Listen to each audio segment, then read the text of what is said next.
할렐루야. 수요 예배 자리에 나오신 귀한 우리 일산 충신교회 여러분들 환영합니다. 저는 소년부에서 찬양을 섬기고 있는 이윤진 집사라고 합니다.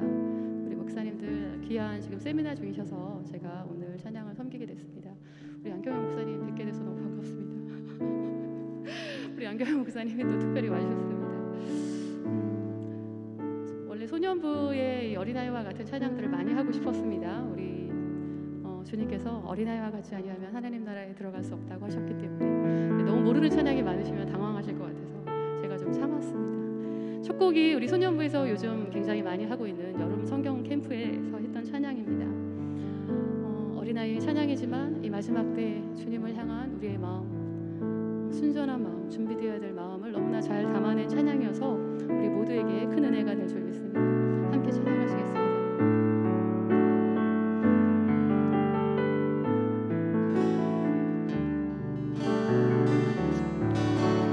다시 오실 예수님 기다립니다. 영광 중에 이 땅에 곧 오시리. 신랑되신 예수님 기다립니다. 사랑하는 주님만 다시 한번 고백하게 주시겠습니다. 다시 오실 예수님, 다시 오실 예수님 기다립니다.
주를 참 사랑하고 내 주 대신 주를 참 사랑하고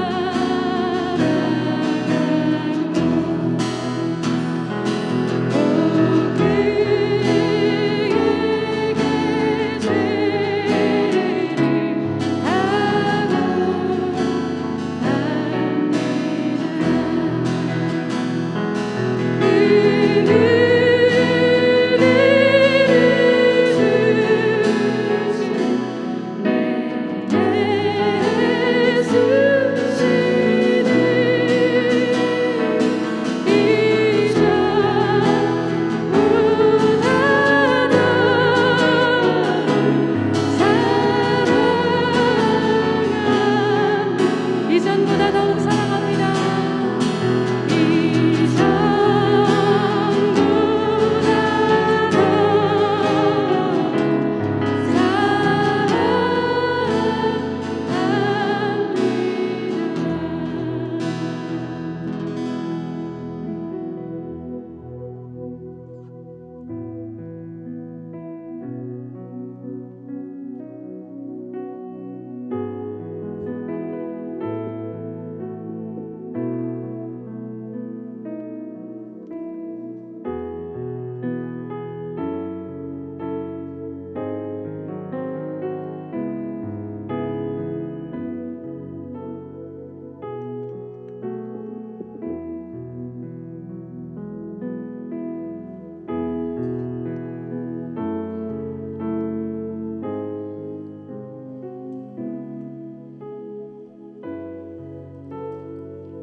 주님, 오늘도 또 주의 앞으로 저희를 불러주셔서 감사합니다. 주님께 나아갈 자격이 없는 자들이지만 주님이 항상 은혜로 나에게 나오라 말씀하시니 참 감사합니다. 그 은혜를 힘입어 우리의 마음의 문을 활짝 열고 주님께만 우리 마음 드리게 하여 주십시오. 주의 말씀에 온 마음을 다해서 귀 기울이게 하여 주시옵소서. 주의 음성을 듣고 우리의 심령이 회복되어 주님을 더 사랑하게 되어지도록 오늘 이 찬양 가사처럼 이전보다 더 사랑하게 되었다고 주님께 고백하는 이 시간 되도록 축복하여 주시옵소서. 우리 힘으로는 그렇게 할 수 없사오니 성령의 기름을 부어 주십시오. 성령님 우리의 왕으로 좌정하여 주시옵소서. 예수 그리스도 이름으로 기도드렸습니다. 아멘.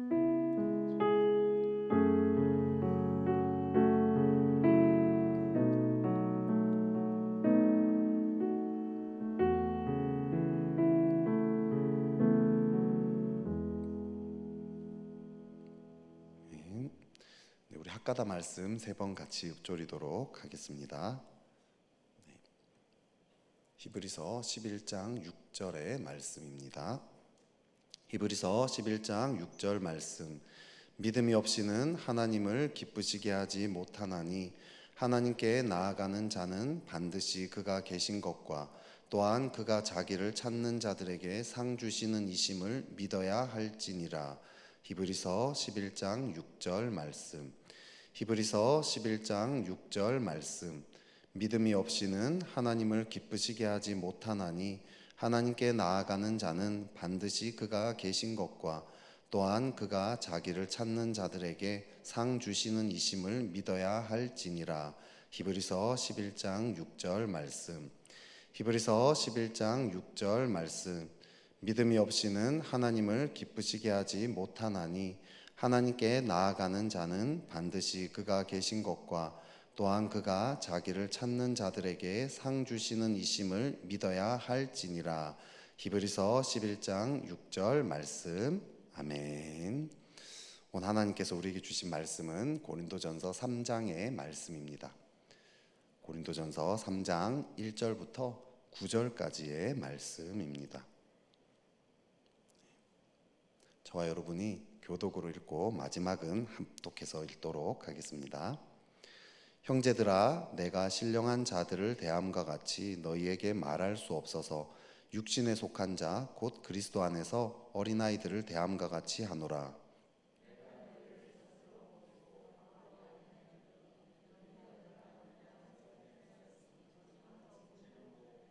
너희는 아직도 육신에 속한 자로다. 너희 가운데 시기와 분쟁이 있으니 어찌 육신에 속하여 사람을 따라 행함이 아니에요.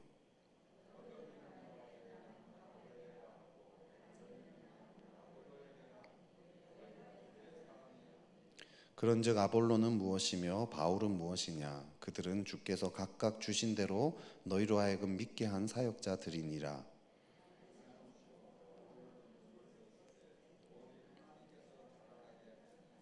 그런즉 심는 이나 물 주는 이는 아무것도 아니로되 오직 자라게 하시는 이는 하나님뿐이니라.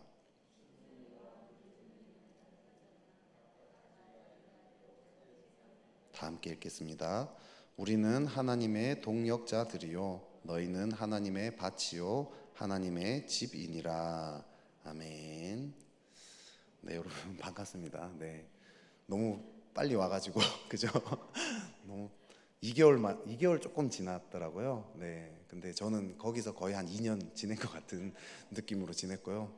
성도들도 제가 이제 그 한마음교회 온 지 이제 한 2개월 좀 지났다고 하면 놀래요. 목사님 한 1년 지내신 것 같은데 2개월밖에 안 지냈냐고 이렇게 얘기하더라고요. 네, 오늘 그 교육자들이 이제 또 세미나를 갔잖아요. 그래서 이 수요 오전에 이 강사 구하기가 또 쉽지 않거든요. 그래서 땜빵으로 제가 또 이렇게 오게 됐습니다. 일산중심교회에서 부르면 뭐 언제든지 너무 감사하고 충성된 마음으로 와야지 했는데 이렇게 빨리 기회가 올 줄 몰랐고요. 또 여러분 뵈니까 너무 반갑네요. 아까 이제 올라왔는데 우리 어르신들 2층에 로비에 계셨는데 만났는데 너무 반가운 거예요. 그리고 너무 또 반갑게 저를 맞이해 주셔가지고 참 너무 참 마음이 어느 순간 그 친정집에 온 뭐죠, 이렇게 며느리라고 해야 되나요? 친정집에 왔을 때 시부모님 댁에 있다가 친정집에 오면 너무 이렇게 행복하다 하잖아요. 제가 시부모님 집에 있었던 건 아니지만 어쨌든 이제 친정집에 온 느낌이 들어가지고 너무 참 마음이 열리고 참 행복하더라고요. 오늘 이제 어떤 말씀을 전해야 되나, 2개월 만에 이제 어떤 걸 제가 이렇게 전해야 되나 기도하고 고민을 하다가 이 말씀이 눈에 탁 들어왔어요. 이걸 전해야 되는구나 싶었어요. 그리고 사실 이제 와서 되게 이렇게 좋은 내용들을 막 오랜만에 와서 이제 복을 주고 막 이런 걸 하고 싶었는데 조금 어려울 수 있는 내용이에요. 마음이 어려울 수 있는 내용인데 또 주님이 주셨으니까 또 우리 또 주님이 또 우리에게 분명히 이걸 통해서 또 말씀하신 게 있지 않을까 생각을 해보게 됩니다. 우리 로이가 5살 한 6살 때쯤 일이었어요. 어린이집에 이제 그때 이제 다닐 때였는데요. 어린이집에 안 간다고 자꾸 떼를 쓰는 거예요.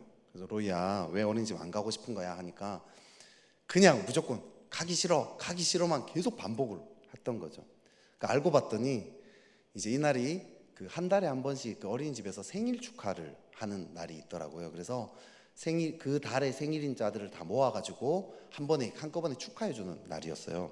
근데 이제 그때 그 선생님이 어린이집 선생님이 각자의 이제 그 집에 부모님들한테 문자를 보내줘요. 누구누구가 이번 달에 생일입니다. 이렇게 알려주면 부모님들이 선물을 이제 그 친구들을 이제 위한 선물들을 다 이제 하나씩 다 싸는 거예요. 그래서 이제 로이가 그걸 이제 로이가 이제 그걸 친구들한테 생일자 나눠줘야 되는데 그 주기가 싫은 거예요. 그래가지고 이제 어린이집 가기 싫다고 이제 하는 거죠. 아내가 그 로이 그 친구들 생일 선물을 막 포장하고 있는데 그걸 보니까 이 질투심이 난 거예요. 이 로이가 질투가 나가지고 나 안 갈 거야 이제 막 외친 거죠. 로이야 친구들이 생일 축하 받고 선물 받는 거 싫어? 했더니 로이가 응 싫어 선물 안 줄 거야. 바로 어린아이들은 뭐 가식이 없잖아요, 그죠? 바로 응 싫어 안 줄 거야. 엄마가 이제 그 포장하는 선물을 가방에 넣으려고 하면 그것도 막 못 넣게 막 잡아당기고 난리가 났어요. 그래서 이제 이럴 때 역지사지를 또 가르쳐야 되잖아요, 그죠? 그래서 로이한테 얘기했죠. 로이야 잘 생각해봐. 너 지금 선물 안 주면 너 생일 때 너 친구들이 너한테 선물 안 줄 텐데 그럼 너 속상하지 않겠어? 로이 생일 때 로이도 선물 많이 받고 싶잖아. 그렇게 했더니 잠시 머뭇거렸어요. 잠시 머뭇거리더니 그래도 싫어 라고 대답을 하면서 당장의 이 질투의 마음을 못 견뎌하면서 계속 이렇게 힘들어했습니다. 그래서 결국 그날은 로이한테 사탕을 주면서 막, 원래 사탕을 잘 안 줬는데 사탕을 주면서 어린이집을 겨우 어르고 달래서 데리고 갔어요. 데리고 갔더니 어린이집 앞에서 또 차에서 안 내리기 시작했습니다. 내가 선물 줘야 하잖아 하면서 또 소리를 질렀어요. 자기가 직접 그 친구들한테 선물을 주는 걸 못 견뎌 하는 거죠. 그래서 결국은 로이의 아빠가 선생님한테 이야기해서 로이 선물은 로이가 안 주고 선생님이 주도록 할게, 그렇게 설득을 해서 겨우겨우 이제 어린이집에 보냈던 기억이 있습니다. 그때 제가 깨달았어요. 아, 질투라는 게 진짜 큰 힘을 가지고 있는 거구나, 어마어마한 힘을 가지고 있구나, 그걸 그때 한번 깨달았던 기억이 있습니다. 저는 그때 그것 때문에 참 실갱이 벌이면서 힘들었지만 제가 힘든 거랑 로이가 힘든 거랑 누가 더 힘들었겠어요? 사실은 로이가 훨씬 힘들지 않았겠어요, 그죠? 질투와 시기의 마음으로 어린이집에 가서 그 선물 나눠줄 때 이 로이의 마음이 천국이었겠어요? 지옥이었겠어요? 로이는 그날 하루 아마 거의 지옥을 살다가 오지 않았을까 싶습니다. 인간에게 있어서 이 시기 질투, 이 뿌리 깊은 죄성인 거죠. 교회 하루 하나됨을 가로막는 가장 큰 죄악 중에 하나가 이 시기 질투 아니겠습니까? 특별히 이번에 이제 일산중심교회 제가 보니 여기 올라오는 길에 뭐 사진이 뭐 여러 개 붙어 있더라고요, 그죠? 임직, 중직 선거가 있습니다. 중직자 선거 때 많은 분들이 실족을 합니다. 제가 이렇게 이 교회 지금 현재 부교역자였으면 함부로 얘기하기 힘든 얘기, 제가 이제 외부에 있으니까 할 수 있는 거 아니겠어요, 그죠? 중직자 선거 때 수많은 사람들이 실족하고 교회를 뭐 떠나겠다, 아니다 뭐 이런 소리가 나옵니다. 혹시 조금 추운 것 같은데 가능하신 분 있으면 에어컨을 좀 꺼주셔도 될 것 같아요, 그죠? 추우시죠? 아, 괜찮으세요? 네, 좀 추우시죠? 네, 혹시 방송실에 계신 분, 네, 한번 네, 꺼주시면 감사하겠습니다. 이 중직자 선거는요, 속마음이 드러나는 시간이에요. 우리가 감춰뒀던 속마음 드러납니다. 저도 그 이제 9월 18일에 지지난주라고 해야 되죠. 9월 18일 주일에 그 임직 은퇴 감사 예배를 드렸어요. 그래서 이제 드리면서 중직자 교육을 좀 준비를 했습니다. 중직자 교육을 하면서 참 중요한 걸 좀 깨달았는데요. 그 사도행전 6장에 보면 헬라파 유대인이랑 히브리파 유대인들이 이 구제 이거 하는 것 때문에 갈등이 벌어집니다. 다툼이 일어나요. 그래서 여러분 대안으로 어떻게 했죠? 직분자를, 집사 7명을 세웠어요. 지혜와 성령이 충만한 집사 7명을 세웠더니 두 가지 결론이 나왔어요. 첫 번째 결론은 말씀이 왕성해졌다라고 얘기합니다. 이 직분을 세우면요, 이 직분자들이 사역자들이 막 해야 될 일들을 분담해 줄 수 있잖아요. 사역자들이 말씀에 집중할 수 있게 됩니다. 그래서 말씀이 왕성해져서 이게 첫 번째예요. 직분자들이 내가 해야 되는 역할 뭐냐? 장로, 권사, 안수집사 다 이 말씀이 왕성해지기 위해서 내가 봉사해야 되는 거예요. 그게 목적이 돼야 됩니다. 두 번째 그만큼 또 중요한 일이 일어났어요. 뭐냐면 헬라파 유대인이랑 히브리파 유대인들의 갈등이 사라졌어요. 교회의 갈등이 사라지게 하는 게 직분자의 역할이라는 거죠. 근데 여러분, 이게 세우면 교회의 갈등을 일으킬 법한 분들 계시죠? 그런 분들 절대 세우면 안 돼요, 여러분. 네. 여러분, 이렇게 지난번에 선거했을 때 선거 끝나고 자기 안 됐다고 삐지고 원망하고 교회 떠나겠다, 이런 분들 혹시 주변에 있었나요? 그러면 한국인들이 또 정이 있어가지고 다음에는 좀 찍어주자, 이런 마음 가진대요. 그 하나님 주신 마음 아닙니다. 지난번에 그렇게 삐지셨고 막 교회에 막 안 좋은 얘기하고 막 뭐 자기를 몰라주니 어쩌니 막 뭐 내 남편을 몰라주고 내 아내를 몰라주니 막, 그 사람 절대 세우면 안 돼요, 여러분. 갈등을 일으킬 사람인 거예요, 그죠? 그런 말 했다는 것 자체가 이미 자격이 안 된다는 뜻입니다, 여러분. 세워지면 또 갈등을 일으킬 뿐입니다. 여러분이 주님은요, 이 갈등을, 있는 갈등을 없애신 분, 평화를 가지고 오신 분이잖아요, 그죠? 직분자는요, 갈등을 없애셔야 돼요. 이 교회에 갈등이 생기게 하면 안 됩니다. 그런 사람 절대 세우면 안 돼요. 두 가지, 이 사람이 세워지면 우리 교회 말씀이 흥왕해질 수 있겠구나, 이 사람을 세우면 갈등이 사라지겠구나, 그런 사람 세우셔야 됩니다. 근데 이제 이 교회에서요, 갈등을 일으키는 이 가장 큰 이유 중에 하나가 이 시기 질투예요. 시기 질투. 아이들 길러보면 형제들 사이에 하나됨을 가로막는 제일 큰 이 죄 중에 하나가 시기 질투입니다. 성경에서 나온 이 인류 최초의 살인, 가인과 아벨, 그죠? 가인이 왜 아벨을 살해하죠? 네. 아벨의 제사는 받았는데 가인의 제사는 안 받았어요, 하나님이. 그래서 질투예요, 그죠? 그래서 질투를 심하게 느끼다가 그게 살인까지 이어졌습니다. 야곱과 에서 질투, 그죠? 질투가 이 관계를 얼마나 깨뜨렸습니까? 요셉과 요셉의 형들이 왜 요셉을 버렸죠? 구덩이에 버렸죠? 37장 11절에 그의 형들은 시기하되, 이 표현이 나와요. 그의 형들은 시기하되. 사울과 다윗. 사울의 이야기는 그야말로 그냥 질투에 대한 이야기예요. 그죠? 그 인생 전체가 그냥 다윗에 대한 질투로 끝나버렸습니다. 사도행전에도 보면요, 유대인들이 그리스도인들을 핍박하는데요, 거기에 마음의 시기가 가득하여, 이 표현이요 어마어마하게 반복이 됩니다. 이 시기 질투는요, 성경에서도요 다루는 너무나 중요한, 하나됨을 깨뜨리는 너무나 중요한 죄라고 성경이 이야기하고 있습니다. 그래서요, 교회가요 하나 되려면요 이거 다뤄야 돼요. 시기 질투에 아주 쉽게 생각하는데요, 아니요, 너무나 중요한 부분, 이거 명확하게 다뤄야 된다는 거죠. 네이버 사전에서 보면 질투 이렇게 이야기합니다. 다른 사람이 잘 되거나 좋은 처지에 있는 것 따위를 공연히 미워하고 깎아내리려 함. 시기는요, 남이 잘 되는 것을 셈하여 미워함, 이렇게 정의 내리고 있어요. 결국 다른 사람이 잘 되는 걸 미워하는 거, 이게 시기 질투예요. 요 속담, 유명한 속담 있죠. 사촌이 논을 사면 배가 아파요. 그죠? 사촌이 논을 사면 잘 되는 일이 일어나면 어떻게 해야 되죠? 원래는 축하해주고 기뻐해야 되는데 그게 안 되는 거예요. 그죠? 좋아하기가 어려워요. 진심으로 좋아하기 정말 어렵습니다. 이 시기 질투 때문인 거죠. 취업 준비를 함께 했는데 내 친구는 대기업에 취업이 됐어요. 기뻐해야 마땅한데 기뻐하려면 에너지를 쏟아야 된다는 거죠. 내 딸을 이제 피아노 학원에 보냈어요. 그 딸 친구랑 같이 보냈어요. 콩쿠르에 나갔어요. 딸 친구는 우승을 해버렸어요. 근데 우리 딸은 입상만 했습니다. 입상은 누구나 그 대회 치르기만 하면 누구나 주어지는 상이에요. 그때 우승한 그 친구, 내 딸의 친구의 부모님에게 축하한다고 막 진심으로 축하한다고 이야기하기가 쉬울까요? 어려울까요? 어렵다라고 누구나 생각해요. 그죠? 우리 안에 그만큼 시기라는 감정이 깊이 파고들어 있다라는 뜻입니다.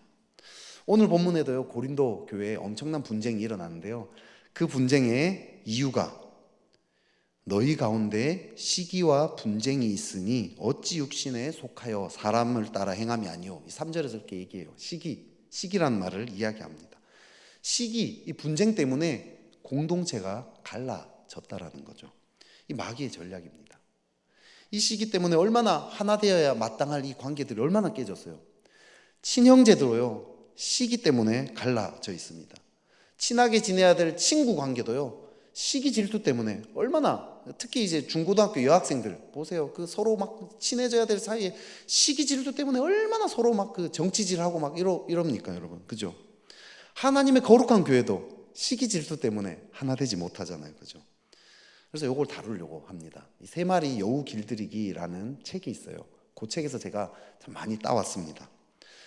질투가 왜 생기는가? 질투의 원인 첫 번째 얘기할 거고요. 두 번째, 그러면 그 질투를 촉발시키는 건 뭔가? 그거 얘기할 거고요. 세 번째, 그 결과, 질투의 결과 어떤 파괴력을 가지고 있는가? 그리고 마지막으로 그 질투를 어떻게 해결할 것인가? 이렇게 얘기를 하려고 합니다.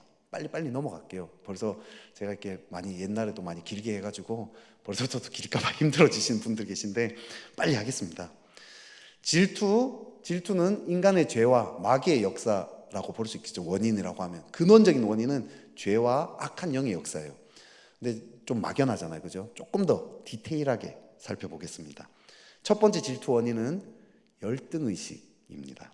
열등의식은 내가 다른 사람보다 열등하다고 느끼는 거, 못하다고 느껴서 건강한 자존감을 가지지 못한 상태를 이야기합니다. 남편이요 이렇게 TV 보다가 어떤 여자를 보고 저 여자의 몸매를 칭찬했다라고 이야기합시다. 간이 진짜 큰 거죠. 말이 안 되는 소리인데, 근데 이제 보통 아내라면 그 칭찬 때문에 이 질투심이 심각하게 막 파괴적으로 막 생기거나 그러진 않아요. 그죠? 그렇게 얘기하면 조금 화는 날 수 있겠지만 뭐 그냥 그런가 보다 할 수 있어요. 그런데 열등의식을 가진 사람은요 너무 민감해져요. 그런데 그래서 심각한 갈등을 일으킬 수도 있다라는 거죠. 열등의식이요, 이 많은 사람들은 이 시기와 질투도 많을 수밖에 없습니다. 자기가 부족하다고 생각하는 사람들이죠. 두 번째 이유, 욕구불만이에요. 중요한 사람으로부터 사랑과 인정을 받고자 하는 그 욕구가 누구에게나 다 있어요. 그죠? 근데 어릴 때는 이 막 선생님에게 칭찬과 인정받고 싶잖아요. 그죠? 중요한 사람으로부터 사랑과 인정을 받고 싶은 이 욕구가 있는데 이게 결핍을 느낄 때 욕구불만이라고 하는 거죠. 그래서 욕구불만 있는 사람은요 늘 주변의 권위자들, 영향력 있는 사람들한테 주목과 관심 받기를 갈구합니다. 근데 내가 아니라 다른 사람이 그 관심을 받고 다른 사람이 그 주목을 받으면 그때 시기와 질투가 올라오는 거죠. 어릴 때 특별히 이제 부모님으로부터 관심 사랑 못 받고 자란 사람들이 더 이런 욕구가 심한 거죠. 부모님으로부터 못 받은 걸 다른 권위자한테 받고 싶은 거죠. 거기서 채우고 싶어 합니다. 저는 어릴 때 저는 이제 간사로 이제 섬길 때, 선교단체 할 때요, 간사로 섬기기 전 학생으로 지낼 때 간사님이 제가 있는데 리더 모임 하고 있는데 다른 리더를 막 칭찬해 주면요, 와, 막 이 시기 질투가 막 올라와서 막 못 견디겠더라는 거죠. 그리고 그 간사님이 어느 날 저를 한번 칭찬했다. 그럼 그날은 막 교만이 막 하늘을 막 찌르는 그런 날이었습니다. 제가 이제 간사가 되고 나니까 대표 간사님이 또 누구를 칭찬하느냐, 거기에 따라서 막 시기 질투 교만이 오락가락했습니다. 여러분, 만약에 목사님이, 여러분 구영철 목사님이 와가지고 다른 순장 모임하고 있는데 어떤 한 순장을 막 특별히 막 엄청 칭찬해, 내 바로 옆에 있는 나랑 되게 친한 순장을 막 칭찬해. 그럼 여러분들 감사하겠어요? 아니면 질투를 느낄까요? 네. 이 욕구불만, 누군가 이렇게 권위자가 이렇게 누군가를 집중해 줄 때 그것이 시기와 질투의 원인이 되는 거죠. 세 번째, 탐욕적 자기중심성. 네. 이건요, 늘 자기가 상황이나 사건의 중심이 되지 않으면 못 견디는 마음, 요걸 얘기해요. 여러 사람 모여 있을 때 자기가 항상 주인공이 돼야 되는 사람 있죠. 카페 가서 이야기하면 항상 자기가 항상 중심에 서야 돼. 자기에 관한 이슈가 나와야지만이 참석하고, 그러지 않으면 뚱 하고 있는 막 이런 거죠. 자기 중심적으로 항상 대화가 돌아가야 되는 사람. 요런 사람이 카페에 한 6명 모였는데 2명이 그런 사람이다. 와, 그럼 나머지 4명은 이제 긴장하는 거예요. 이제 둘 사이에서 막. 그런 사람들 있죠. 탐욕적 자기중심성이에요. 다른 사람에게 상황과 사건이 집중되면 못 견디는 시기의 마음이 올라오는 거죠. 이 슬램덩크란 만화 아시죠? 거기에 보면 이 정대만이라는 사람이 있어요. 이 사람은 농구를 중학교 때부터 너무 잘했던, 재능과 뭐 모든 면에서 뛰어났던 사람이었어요. 고등학교 입학을 하면서 사람들의 주목과 막 스포트라이트가 다 쏟아졌어요. 그래서 막 열심히 하고 막 하고 있었는데 다리에 부상을 당합니다. 그래서 한 몇 개월간 이 깁스를 해야 되는 상황, 병원에 입원을 했던 상황이에요. 그 사이에 최치수라는 어떤 사람이 뜨게 되는 거예요. 사람들의 관심이 얘한테 다 집중이 돼버려요. 이 정대만이 시기 질투를 하면서요, 완전히 망가져 버립니다. 그래서요, 심지어 나중에 고등학교 일진이 되어버리고요, 오랜 세월을 농구에서 손을 떼버리게 돼요. 완전히 망가져 버리는 게 된 거죠. 그 엄청난 재능과 실력이요, 시기 질투 때문에 망가져 버렸다라는 거죠.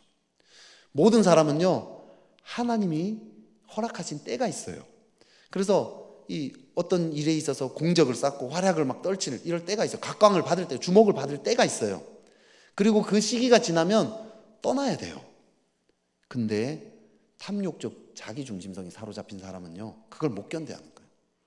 내가 이렇게 떠나야 할 때 떠나지를 못합니다. 모든 스포트라이트가 자기에게만 비춰져야 된다라고 생각을 한다라는 거죠. 네 번째 또 시기의 원인은 경쟁심입니다. 과다한 경쟁의식, 이것 때문에 시기 질투가 지죠.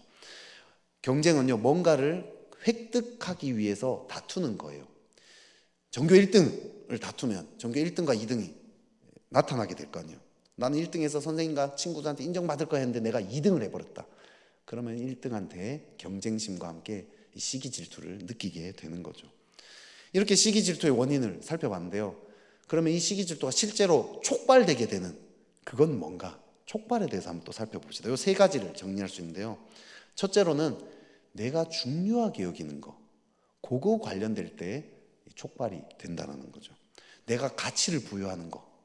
제가 간사 시절에 누구 이렇게 다른 동료 간사가 예배 시간에 설교를 했는데 막 엄청 은혜를 받아가지고 학생들이 막 다 뒤집어지고 난리가 났다는 얘기를 들었을 때, 그때 제 마음에 기뻤을까요? 슬펐을까요? 네, 슬펐어요. 시기심이 막 못 견뎠다는 거죠. 왜냐? 설교를 잘하는 거, 간사로서 제가 너무 가치를 부여했던 거거든요. 간사로서, 사역자로서 최고의 가치를 부여했던 것 중에 하나가 설교였는데 그걸 딴 사람이 잘하니까 막 시기심이 올라왔더라는 거죠. 근데 만약에 여러분 이렇게 평신도가 있는데 누구 간사님이 설교를 엄청 잘했다고 하면 시기심이 올라올까요? 안 올라올까요? 올라오지 않아요. 그죠? 설교 잘하면 좋은 거죠. 그죠? 예. 나는 은혜 받고 좋은 거예요. 왜냐하면 설교 잘하는 것에 일반 사람들은 가치를 별로 부여하지 않기 때문에 시기심이 올라올 필요가 없다라는 거죠. 교회에서 직분 때문에 서로 시기 질투 하더라는 거죠. 누구는 장로로 세워졌고 누구는 권사로 세워졌고 누구는 안수집사로 세워졌는데 나는 아직 서리집사. 이런 표현이 있더라고요. 보니까 아직도 집사세요? 와, 진짜 이건요 정말 비성경적인 말이에요, 여러분. 그죠? 누구는 교회에서 국부팀장을 하는데 나는 국부팀장 아니고 그냥 팀원도 지금 잘 안 세워지고 있습니다. 여러분, 왜 그런 일이 일어나죠? 직분에 대한 오해가 있어요. 직분을요 자꾸 벼슬처럼 생각해요. 벼슬. 직분은요 벼슬이 아니라요, 일을 하라고 주님이 세워주신 거예요. 섬기라고 세워준 자리예요. 종이 되라고 주님이 준 거예요. 여러분, 종이 되는 자리에 누가 막 선거까지 하고 막 선거 운동까지 해가지고 하려고 하겠어요? 여러분, 노예가 되라. 자, 노예가 되기 위해서 제발 저 노예로 삼아주세요. 막 돈까지 막 주면서 이번에 노예 되도록 제발 이렇게 찍어주세요. 말이 안 되는 소리거든요. 근데 여러분, 직분은요 섬기는 자리예요. 노예가 되는 자리예요. 다른 사람들의 노예. 근데 벼슬이라고 생각하니까, 계급이라고 생각하니까 장로 밑에 권사 안수집사, 그 밑에 서리집사. 성경에서는요 그런 개념이 전혀 존재하지 않습니다. 여러분, 전혀 있지 않아요. 그래서요 여러분, 이 틀 자체를 깨뜨려야 됩니다. 이 벼슬이라고 생각하는 이거 자체를 깨뜨려야 된다는 거죠. 이런 것들을 가지고 시기 질투한다라면 그걸 너무 중요하게 벼슬처럼 여기고 있다라는 거죠. 그거를 깨뜨려야 됩니다. 두 번째, 나와 가까운 관계일 때 이 촉발이 돼요. 나랑 먼 사람이면 내가 아무리 중요하게 여긴 가치로, 제가 설교 중요하게 여기지만 이찬수 목사님이 그렇게 설교를 잘해도 이찬수 목사님한테 저는 시기 질투 느끼지 않아요. 그런데 만약에 김성희 목사님, 최현식 목사님, 이제는 멀어졌으니까 상관없지만 이분들이 막 설교를 잘했다 해가지고 막 앞에서 막 했다, 막 사람들이 막 성도들이 막 너무 은혜 받았다, 제 앞에서 막 대놓고 막 계속 칭찬을 했다, 시기 질투 느끼겠죠. 그죠? 네. 가까운 사람, 가까운 관계일 때 시기 질투를 느낍니다. 여러분, 내 마음을 아프게 하고 시기 질투하게 하고 힘들게 했던 사람들 다 어떤 사람이에요, 여러분? 가까운 사람이에요. 참 안타까운 일이에요. 그죠? 차라리 제가 이찬수 목사님한테 시기 질투 느끼면 뭐 큰 영향이 없잖아요. 그죠? 근데 가까운 사람한테 우리는 그걸 느껴요. 나와 매일 만나면서 대화했던 그 사람, 나와 밀접하게 관계를 맺었던 그 사람, 내 동기 간사, 그죠? 나랑 친하게 지냈던 친구들, 학창시절 친구들, 나와 함께 같이 같이 지낸 다락방 식구들, 그런 사람들한테 시기 질투를 느끼는 거죠. 근데 이 사람들이야말로 하나님과 함께 같이 나아가라고 나에게 붙여주신 사람들이잖아요. 그죠? 그러니까 이게 너무 안타까운 거예요. 이찬수 목사님 저랑 함께 갈 사람은 아니에요. 그죠? 근데 나와 함께 같이 가야 될 사람에게 이걸 느껴서 이 관계를 깨진다라는 거, 이게 안타까운 일이죠. 그래서 교회가 하나 되지 못합니다. 서로 나이스하게는 지내지만 진정으로 하나 되지는 못해요. 이 깊은 곳에서 연합되기를 방해하는 그 묘하게 이렇게 자리 잡고 있는 거죠. 겉으로는 문제 엄청 괜찮은 척 하지만 이 안에서 서로 경쟁과 시기와 질투로 하나 되지 못하게 합니다. 세 번째 촉발되는 거, 내가 그걸 인식을 해야지 촉발이 됩니다. 인식하지 않으면 촉발이 안 돼요. 다른 사람이 인정받는 걸 내가 직접 보거나, 그죠? 뭐 예를 들어서 제 동기가 설교를 엄청 잘해가지고 막 유튜브에 막 떡상을 했다. 제 신대원 동기가 막 그래서 엄청 잘 나가고 있다. 막 이래 해도 내가 그 상황을 모르면은 아무런 상관이 없는 거잖아요, 그죠? 근데 누가 그걸 알려줬다. 그러면 그때 이제 시기 질투가 올라오는 거죠. 글쎄, 앞집 딸아이가 이번 수학 경시대회에서 대상을 받았대요. 대상을 받아도 모르고 있을 땐 상관없는데 그걸 아는 순간 속이 쓰라리게 되는 거죠. 이렇게 내가 중요하게 여기는 거, 그리고 나와 가까운 관계의 사람들, 그리고 내가 그 상황을 인식할 때 우리는요, 시기 질투가 촉발이 된다라는 거죠. 그럼 그 결과 어떤 결과가 가져옵니까? 잠언 14장 30절에요. 시기는 뼈를 썩게 하느니라, 이런 표현이 나와요. 뼈를 썩게 한대요. 여러분, 살이 썩는 게 아니라 뼈가 썩습니다. 뼈는요, 우리 존재의 핵심 아니에요, 그죠? 몸의 가장 중추적인 역할이에요. 이 뼈는요, 상징적으로 우리 존재의 핵심을 얘기한 거예요. 우리 존재가 썩어가 버린다, 이런 뜻입니다. 시기 질투 마음 들어오면 어떻게 돼요? 마음이 우선 일단 혼란이 찾아옵니다. 마음의 평정이 깨어져요. 심령이 흔들리기 시작합니다.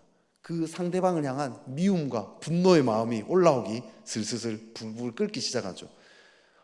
나는 못 누리고 있는데 쟤는 누리고 있구나. 막 상실감이 막 올라옵니다. 내 권리와 영역을 침범당했다. 여기에 대해서요, 화가 올라나온 거죠. 지가 뭐가 그렇게 잘났어? 내가 가져야 될 거 제가 빼앗아 갔어. 어디 한번 두고 보자. 막 이런 마음이 올라오는 거죠. 그와 함께 또 자기 자신을 스스로 힘들게 하는 마음도 올라와요. 우울함, 낙심, 자기 연민. 나는 안 될 거야. 쟤는 저렇게 뛰어났으니까 저렇게 잘 나가는데 나는 재능이 없잖아. 나는 별로 갖춘 게 없잖아. 나는 우리 가정을 봤을 때 여기서 좀 일어나기가 어려울 것 같아. 막 이런 마음들이 올라오는 거죠. 점점 더 심해지면 어떻게 되죠? 나는 무가치해. 나는 쓸모가 없어. 나는 멍청이야. 막 이런 마음들이. 쟤는 저렇게 잘났는데 나는 아무런 가치 없는 존재야. 막 이런 자기 가치에 대한 회의감도 올라오게 됩니다. 하나님이요, 나에게 놀라운 은사를 주셨어요. 여러분, 이 중에요, 은사가 없는 사람 아무도 없어요, 그죠? 하나님은요, 모든 사람에게 모든 필요한 것들을 다 주셨다라고 얘기합니다. 근데 문제는 뭐죠? 시기와 질투에 사로잡히면요, 그걸 못 봐요. 자기에게 주어진 좋은 재능을 보지 못합니다. 다른 사람만 부러워하면서 무기력하게 살아가는 거죠. 아까 그 슬램덩크 얘기했었죠. 정대만이란 그 사람, 중학교 때 MVP까지 받았던 사람이에요. 엄청난 농구에 대한 재능과 이 실력을 갖추고 있었던 사람이었는데 시기 질투에 빠졌더니 자기보다 못했던 사람이거든요. 그런데 그 채치수한테 시기 질투를 느끼면서 완전히 망가져 버렸다라는 거죠. 여러분, 재능이 없는 게 아니라요, 우리가 시기 질투에 눈이 가려워져서 못 볼 뿐이라는 거죠. 사울도 마찬가지 아닙니까? 여러분, 이스라엘 민족 중에 사울만큼 키가 크고 훤칠했던 사람은 없었다라고 표현하거든요. 근데 사울이 어떻게 되죠? 비참하게 말로를 맞이합니다. 다윗에 대한 질투 때문에. 사울이 가지고 있었던 그 수많은 장점들, 그 왕이 되기까지 가지고 있었던 그 키도 크고요, 전투에 대한 감각도 있었고, 이 엄청난 이 장점이 많았는데 그걸 다 잃어버린 거죠. 허송세월을 하게 된 거죠. 시기 질투는요, 그렇게 우리 인간을 파괴하게 만들어 버립니다. 근데요, 자기 자신에 대해서만 파괴할까요? 타인에 대해서도 파괴합니다. 시기하는 사람의 가장 흔한 반응, 뭔가 시기하는 걸요, 대놓고 이렇게 까발리면 쪽팔리잖아요, 그죠? 속된 말로 쪽팔려요. 그래서요, 대놓고 복수하거나 화를 내지 않아요. 어떻게 하냐면 비협조적으로 나온 거예요. 제일 흔한 반응이 이거예요. 어떤 사람이 막 뭘 하면은 그냥 은근히 이 비협조적인 반응을 보입니다.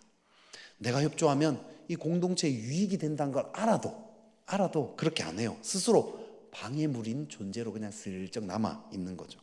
회사에서 어떻게 하죠? 시기하는 사람한테 결제를 안 해줘요. 그죠? 시기하는 부서한테 지원을 안 해줘 버립니다. 저도요, 내가 시기하는 사람이 기도의 인도자가 되면요, 내가 기도 인도자 되고 싶었는데 뭐 예를 들어서 담임 목사님이 딴 사람을 딱 시켰다. 되게 중요한 거 내가 너무 하고 싶었고 막 준비했었는데 딴 사람 시켰다. 그러면 내가 시기할 만큼 잘하니까 주님이 세운 거 아니겠어요, 그죠? 그렇게 생각해야 되는데 어떻게 하겠습니까? 인도하면 기도에 참석을 안 해버리는 거예요. 그리고 뭐 상황상 어쩔 수 없이 참석해야 되는 상황이면 그냥 이따가 그냥 건성으로 기도한다든지 막 괜히 일어나가지고 막 몇 명 왔나 막 세 본다든지 막 난방 이런 거 막 끄고 켜고 다니고 막 이런 식으로 비협조적으로 행동할 수 있다라는 거죠. 기도에 불 붙기를 원치 않아요. 이 사람 인도하는 기도에 막 불이 붙어가지고 막 잘 되기를 원치 않을 수 있다라는 거죠. 제가 그런 적은 없었어요. 근데 너무 그렇게 보니 너무 이상하게 보니 그런 적은 없었는데 그럴 수 있다라는 예를 들어서 한번 얘기해 본 거예요, 그죠?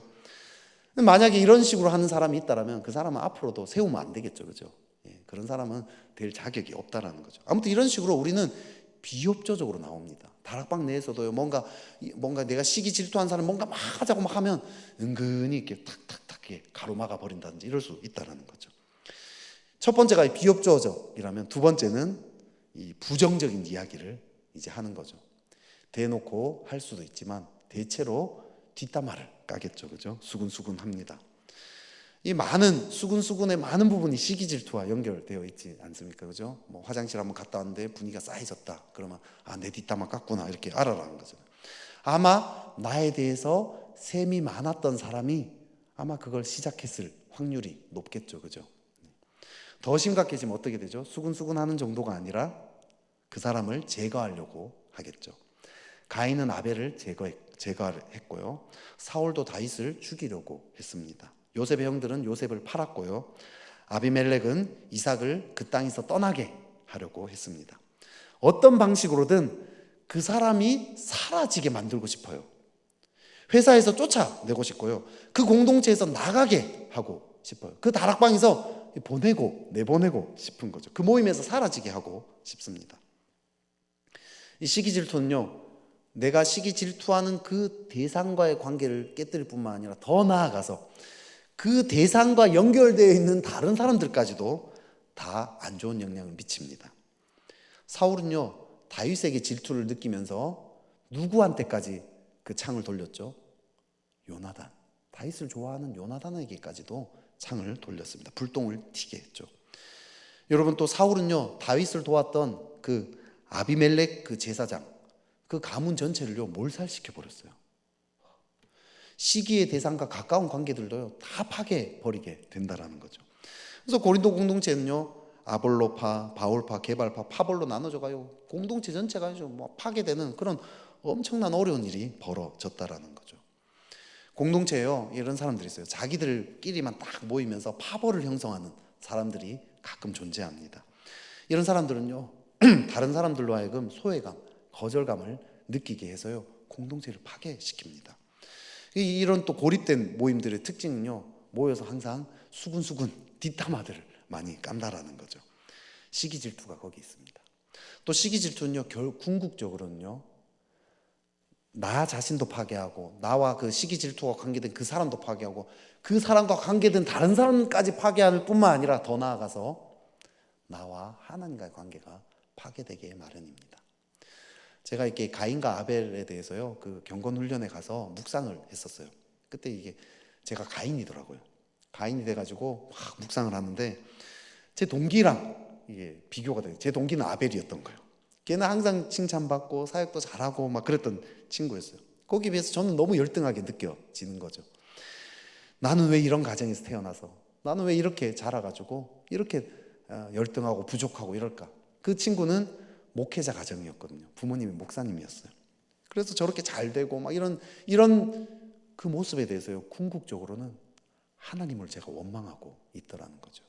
시기 질투의 그 근원을 쭉 따지고 들어가 보면 이렇게 태어나게 하고 이렇게 자라게 한 그 하나님에 대한 깊은 원망과 불신이 있었습니다.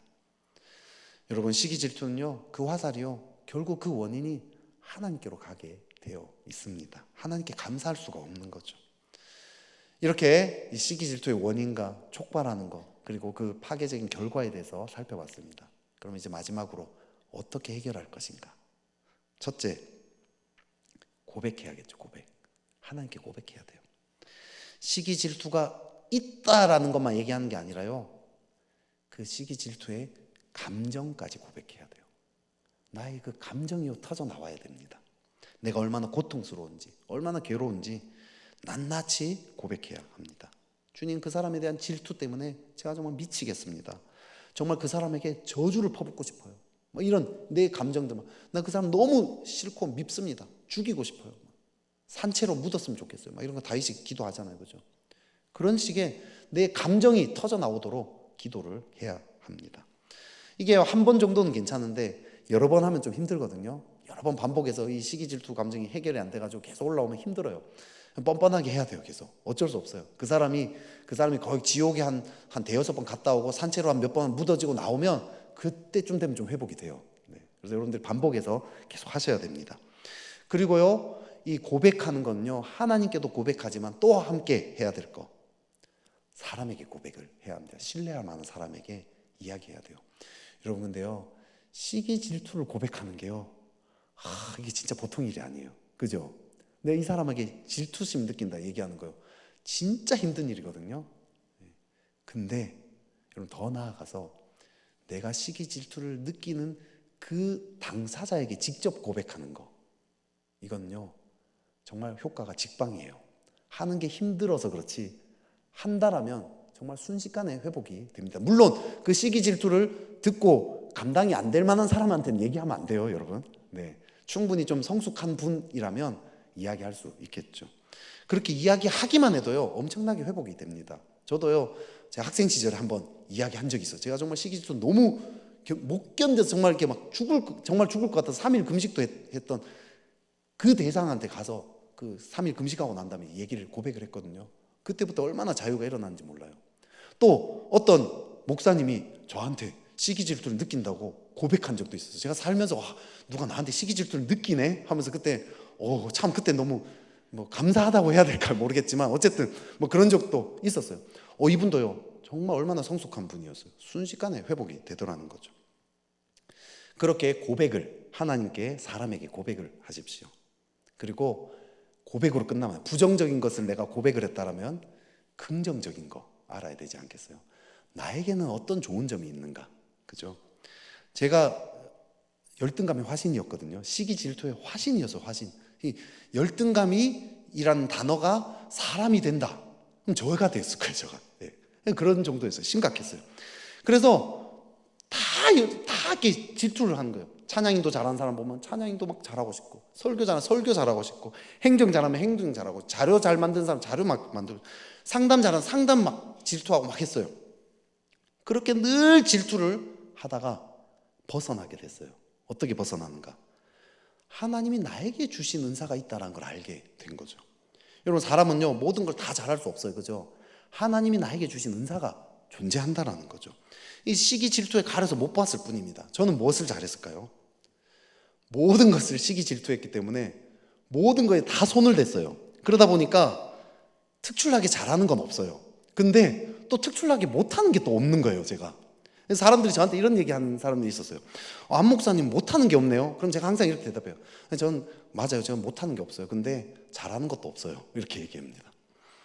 다 고만고만하게 하는 거예요. 찬양 인도, 설교, 상담, 기도의 인도, 행정, 뭐 모든 걸 다 고만고만하게 해요.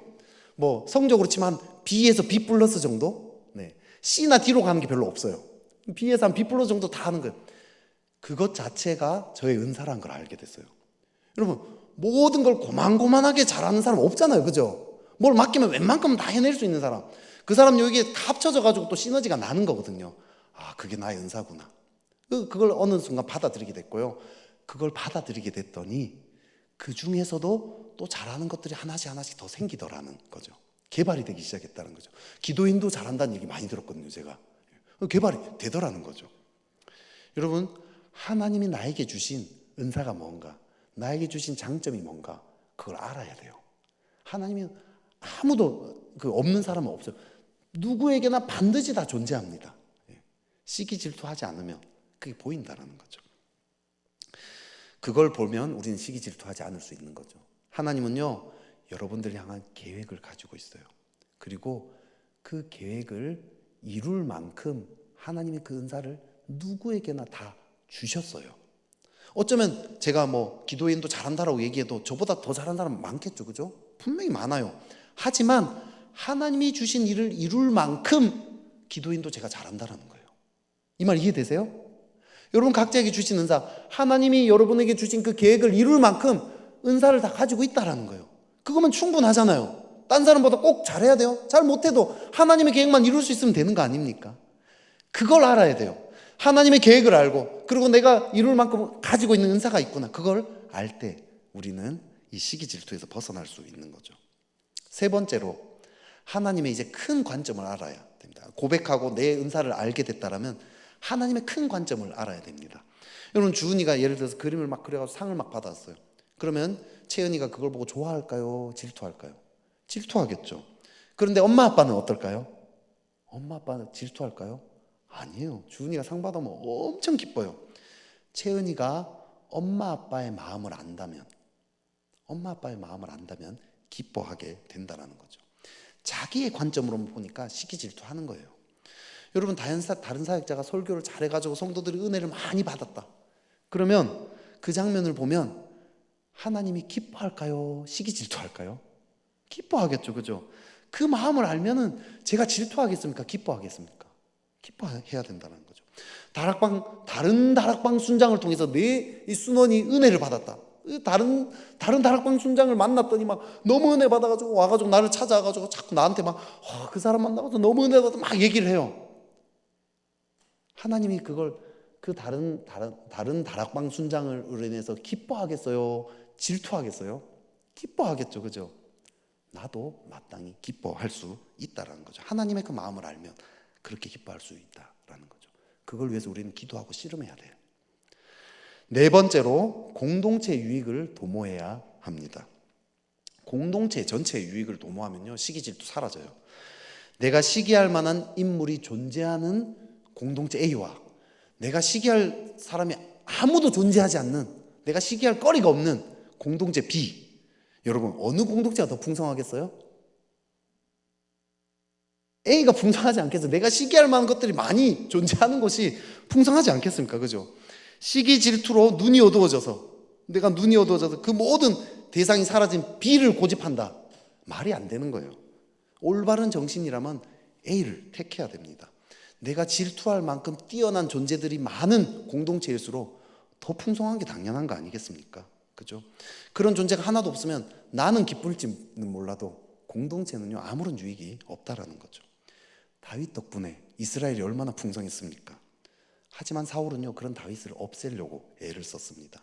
시기 질투에 사로잡힌 사람은요, 자기의 유익을 위해서 공동체의 유익을 포기하고 있는 행위라는 거죠. 다른 이들이 나보다 다 열등해야 된다라고 주장합니다. 나보다 뛰어난 점이 없어야 된다라는 이 아주 지극히 자기중심적인 생각이라는 거죠.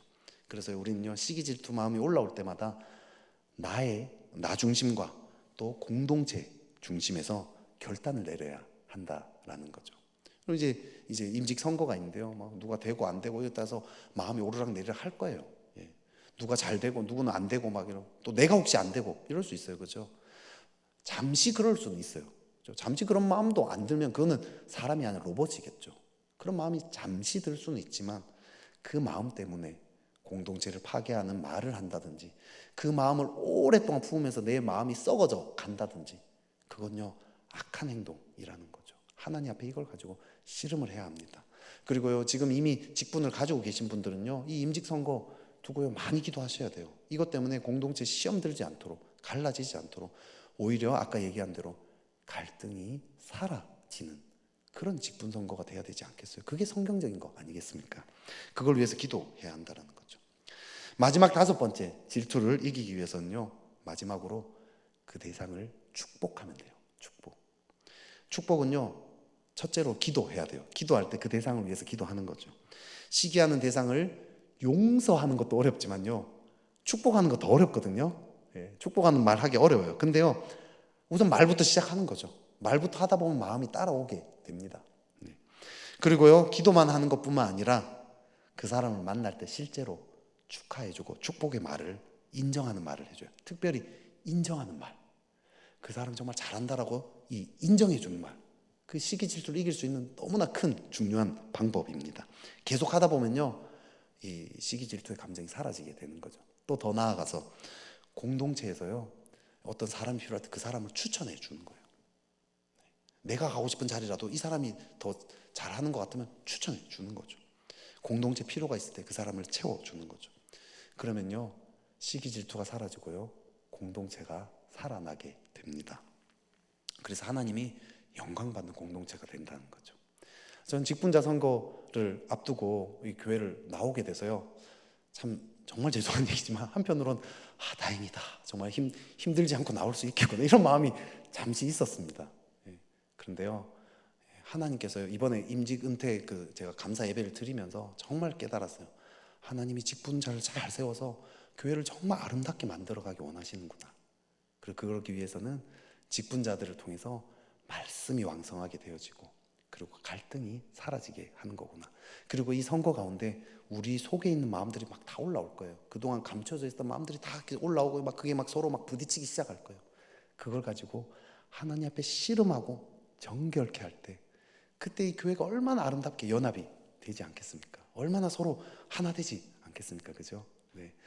이게 직분이 되고 싶었는데 안 된 사람이 된 사람들을 진심으로 축복해 주는 공동체 된다 합시다. 된 사람은, 이 직분이 된 사람은 이 벼슬이라고 생각하지 않고 정말 섬기고자 하는 마음으로, 내가 되어버렸구나, 이제 정말 섬겨야 되는구나, 이런 마인드, 그죠? 이런 마인드로 공동체를 섬긴다면 이 교회가 얼마나 아름답게 세워지겠습니까? 그죠? 그렇게 되는 저와 또 일산중심교회 되기를 주의 이름으로 축복합니다. 우리 같이 찬양하고 우리 나아가겠습니다. 생각보다 길었네요. 네, 오랜만에 와서 말이 또 많아졌습니다. 이제 꼰대가 된다라고 하던데 조심하도록 하겠습니다. 한마음교회 가서는 좀 더 조심하겠습니다. 네, 우리 하나님 사랑 변치 않는다. 우리 같이 하나님께서 나를 향한 이 마음들이 있다라는 거, 요걸 알 때 시기 질투에서 벗어날 수 있습니다. 우리 같이 찬양하겠습니다. 하나님 사랑 변치 않는다. 하나님 사랑 변치 않는다. 세상 다 변하고 날 버린다 해도 하나님 사랑 변치 않는다. 하나님 사랑 변치 않는다. 하나님 사랑 변치 않는다. 하나님 사랑 변치 않는다. 세상 다 변하고 날 버린다 해도 하나님 사랑 변치 않는다. 하나님 내 길 인도하신다. 하나님 내 길 인도하신다. 하나님 내 길 인도하신다. 아멘. 나의 가는 길 다 주님께 있으니 하나님 내 길 인도하신다. 하나님 내 길 인도하신다. 하나님 내 길 인도하신다. 하나님 내 길 인도하신다. 나의 가는 길 다 주님께 있으니 하나님 내 길 인도하신다. 반드시 기도 응답하신다. 반드시 기도 응답하신다. 반드시 기도 응답하신다. 때론 나의 뜻과 다른 길이라도 반드시 기도 응답하신다. 반드시 기도 응답하신다. 반드시 기도 응답하신다. 반드시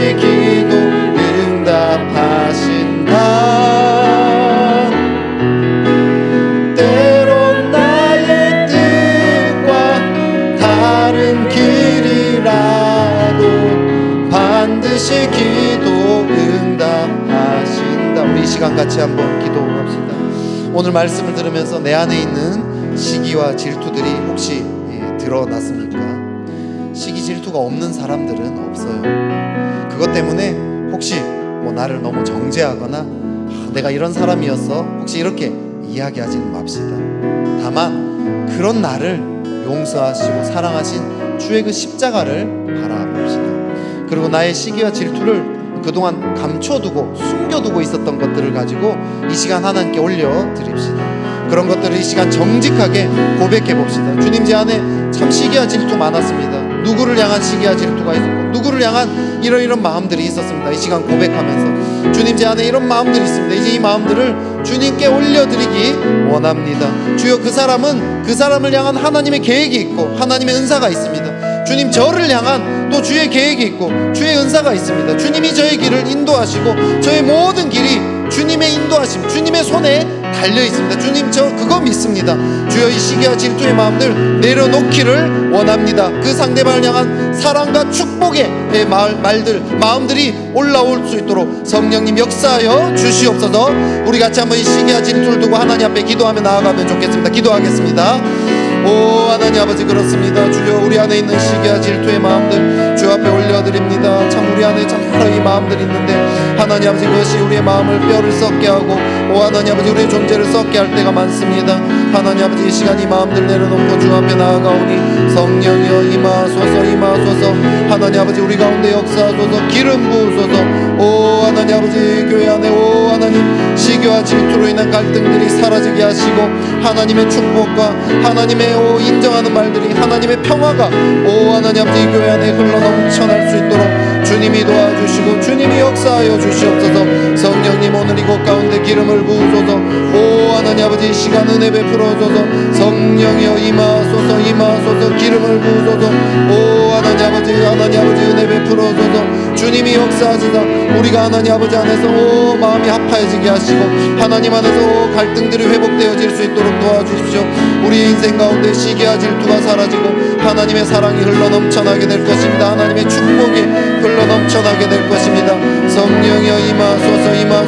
오 하나님 아버지, 회개의 영 이 시간 이곳 가운데 부어주시옵소서. 우리 안에 있는 시기와 질투들이 깨어지고 하나님의 사랑과 은혜가 축복이 인정하는 말들이 우리 가운데 흘러넘쳐날 것입니다. 성령이여 임하소서. 기름 부으소서. 우리의 마음이 하나님 안에서 하나 될 수 있도록 오 하나님 아버지 도와소서. 우리가 하나님 안에서 하나 될 것입니다. 우리의 마음이 모아질 것입니다. 오 하나님 아버지, 은혜 베풀어소서. 우리 마음이 하나님 안에서 회복되도록 주님이 도와주시고 역사하여 주시옵소서. 성령이여 임하소서.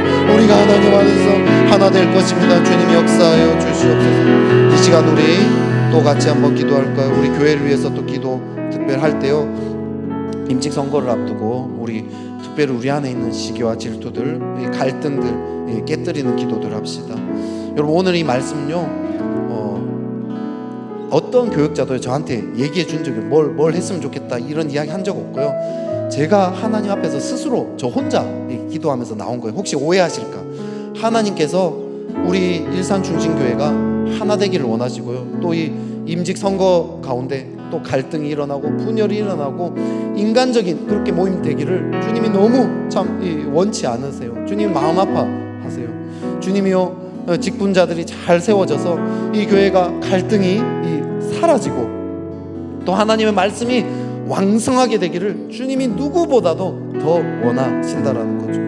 우리 시간 좀 기도할 때 내 안에 있는 혹시 이 교회 여러 다른 사람들에 대한 시기와 질투들이 있다면 깨어지고 사라지게 해달라고 기도하면 좋겠고요. 또 이 직분 선거를, 임직 선거를 앞두고 또 서로 안에 어떤 이 묘하게 올라오는 이 시기와 질투들, 또 이 권력에 대한 어떤 욕심들, 명예욕들, 이 벼슬이라고 생각하니 완전히 거짓된 이 생각들, 그런 것들 이 시간 좀 생각나면요, 우리 이 시간 좀 우리의 죄로 회개합시다. 여러분, 그런 게 있잖아요. 우리 일산중심교회 안에 알게 모르게 그런 것들 많이 있었잖아요. 저는 임직 선거를 경험할 때 청년부 교육자였어요. 그래서 잘 몰라요. 그 상황을 직접 겪어보지 못했지만 그 상황에 대한 이야기는 수없이 많이 들었어요. 그로 인해서 이 힘들었던 마음들 많이 들었어요. 그만큼 지금 이 교회 안에 그런 죄와 어둠의 악한 세력들이 이 활개를 치고 있었다라는 거죠. 우리 이 시간 그 회개해야 됩니다. 깨뜨려야 돼요. 그리고요, 하나님의 사랑과 인정과 축복이 흘러넘쳐도록, 갈등이 사라지고 평화가 우리 이 교회 안에 임하도록 우리 합심해서 기도하며 나아가야 됩니다. 우리 이 시간에 같이 하면 이 내용들을 가지고 기도하며 나아가도록 하겠습니다. 기도하겠습니다. 오 하나님 아버지, 그렇습니다. 우리 이 교회를 하나님 불쌍히 여기소서. 우리 일산중진교회 주님이 불쌍히 여겨주시고 역사하시사 하나님 아버지, 하나님 안에서 하나 될 수 있도록 도와주소서. 시기와 질투가 사라지게 하소서. 갈등이 사라지게 하소서. 분열이 사라지게 하소서. 오 하나님 아버지, 분쟁이 사라지게 하소서. 하나님 권력에 대한 욕심들, 명예에 대한 욕심들, 오 하나님 아버지, 거짓말들 다 사라지게 하시고, 하나님 아버지 직분의 오 하나님 아버지 섬김의 자리임을 다시 회복하게 하시고, 하나님 아버지 낮아지는 자리임을 회복하게 하시고, 하나님 아버지 서로가 함께 오 갈등을 사라지게 하고, 하나님의 말씀이 왕성케 되어지는 오 하나님 아버지 그런 선거 되어지도록 오 하나님 아버지 역사해 주시고, 기름을 부으소서. 우리 안에 있었던 이 죄된 흐름들 깨어지게 하소서. 성령이여 임하소서, 임하소서.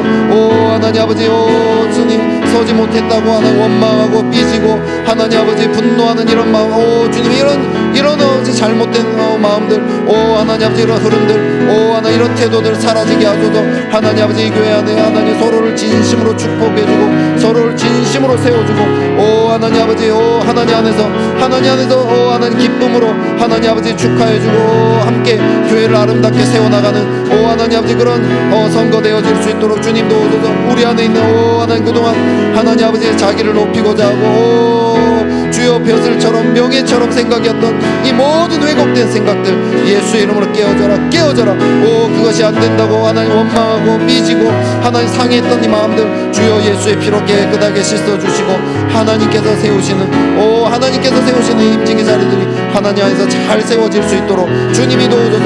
우리가 계속해서 이것들을 회개하며 나아갈 때 우리 안에 있는 분열이 갈등이 사라지게 하시고 하나님 안에서 하나 되는 놀라운 일들이 일어날 수 있도록 주님이 도와주시고 역사하여 주시옵소서. 주님 도와주시옵소서. 아버지, 또 우리 한 번 더 임직 선거를 두고 한 번 더 기도할 거예요. 계속 이 기도가 계속 떠오르네요.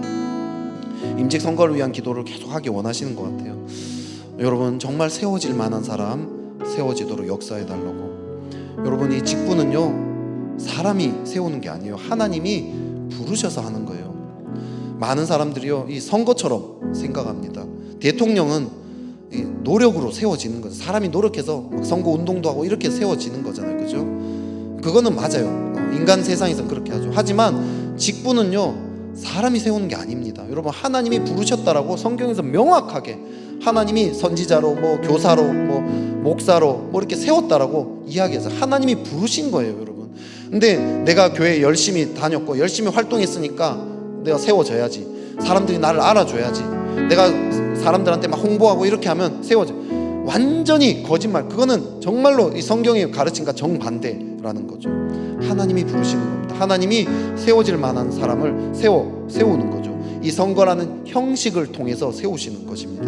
우리 시간에 기도할 때 정말 세워질 만한 사람 세워지게 해달라고, 또 그 세워짐을 통해서 이 사람들이 이 직분을 벼슬로 명예로 여기는 이 마음들을 깨뜨려 주시고, 하나님 정말 노예이구나, 내가 이제 하나님과 교회의 노예가 되었구나, 종이 되었구나, 그 마음을 가지고 정말 자신을 죽이며 내어주는 일을 하는, 자기에게 주어진 일을 열심히 감당하는, 세워졌는데 아무 일 안 하는 분들 너무 많거든요. 제가 일산중기에 보니까 정말 직분이라고 하면서도 뭐 일을 부탁하면 하려고 하는 마음이 없더라고요. 그거는 직분 서면 안 되는 거예요, 여러분. 일을 안 하려고 하면 왜 직분을 섭니까? 직분은요 일을 하기 위해서 주님이 세운 것입니다. 우리 시간에 같이 기도할 때 일을 열심히 할 사람이 잘 세워질 수 있게 해달라고, 또 벼슬로 여기지 않는 사람이 세워지게 해달라고, 하나님이 세우심을 알게 해달라고 우리 시간에 같이 한번 기도하며 나아가면 좋겠습니다. 기도하겠습니다. 오 하나님 아버지, 그렇습니다. 주님 은혜 베풀어 주십시오. 오 하나님 직분이 세워질 때, 오 하나님 아버지 교회를 열심히 세울 직분 일을 할 사람 일꾼들이 잘 세워질 수 있도록 주님 도와주십시오. 하나님 역사해 주십시오. 주님, 주님께서 도와주셔서 이 교회 하나님 아버지 말씀이 왕성케 되어질 수 있도록, 주여 일들을 분담할 수 있는 사람들 잘 세워질 수 있도록 주님이 도와주시고 역사해 주십시오. 이 교회가 그렇게 하나님 앞에 아름답게 왕성하게 잘 세워지도록 주님이 도와주시기 원합니다. 이번 하나님 아버지의 직분이 선거를 통해서 주님이 좋은 사람들을 잘 세워주십시오. 하나님 아버지 일할 사람들 하나님 아버지 역사해 주십시오. 오 하나님 명예로 벼슬로 생각하지 않고 하나님 앞에 겸손하게 자기의 자리를 지키며 섬길 자들, 오 노예로 종으로 섬길 자들 하나님 아버지 세워주시기를 원합니다. 그래서 하나님 이 교회가 든든하게 왕성케 되어지도록 말씀 안에서 왕성케 되어질 수 있도록 하나님 아버지 도와주시고 역사하소서. 우리가 그렇게 세워질 것입니다. 주여 이 교회가 그렇게 아름답게 세워질 것입니다. 이 직분 임직 선거를 통해서 하나님 아버지 정말 이 교회가 아름답게 세워질 수 있도록 주님이 도와주시옵소서. 세워질 만한 사람 세워주시옵소서. 하나님 아버지 오늘 시기와 질투에 대해서 이야기했습니다. 주님 우리 안에 참 이 시기와 질투의 마음들 주님 다 아시죠. 우리를 불쌍히 여겨주시고 우리가 주님의 눈으로 우리를 바라보게 해주십시오. 우리에게 주님이 주신 얼마나 좋은 것들이 있는지 알게 하시고 그로 인해 참 주님께 감사함으로 기뻐함으로 살아가게 해주십시오. 시기와 질투에 눈이 가려서 내게 주신 주님의 그 좋은 것들을 보지 못하는 그런 어리석은 삶 살지 않도록 주님 우리를 붙잡아 주십시오. 특별히 우리 또 일산 중심교회 또 이제 임직 선거가 있습니다. 하나님 정말 일할 사람 하나님께서 세우실 사람이 잘 세워지게 해주십시오. 주님 명예로 생각하고 그 직분이 벼슬처럼 생각하는 권력욕 명예욕을 위한 도구로 생각하는 마음들이 있다면 주여 이제 그 마음들을 다 깨뜨려 주시고 오직 하나님 앞에 겸손한 마음으로 하나님께서 정말 이 교회를 아름답게 세우기 위해서 나를 부르셨구나 그것을 고백하는 그런 사람이 세워질 수 있도록 주님 도와주십시오. 직분이 세워짐으로 하나님의 말씀이 왕성케 되어지게 하시고 또 직분자가 세워짐으로 이 교회 안에 있었던 갈등들이 다 사라질 수 있도록 하나님의 평화가 임하는 교회 되도록 주님 축복하여 주시옵소서. 아멘. 주님의 손에 이 모든 것들을 올려드리며 예수 그리스도 이름으로 기도드렸습니다. 아멘. 하늘에 계신 우리 아버지, 아버지의 이름을 거룩하게 하시며 아버지의 나라가 오게 하시며 아버지의 뜻이 하늘에서와 같이 땅에서도 이루어지게 하소서. 오늘 우리에게 일용할 양식을 주시고 우리가 우리에게 잘못한 사람을 용서하여 준 것 같이 우리 죄를 용서하여 주시고 우리를 시험에 빠지지 않게 하시고 악에서 구하소서. 나라와 권능과 영광이 영원히 아버지의 것입니다. 아멘.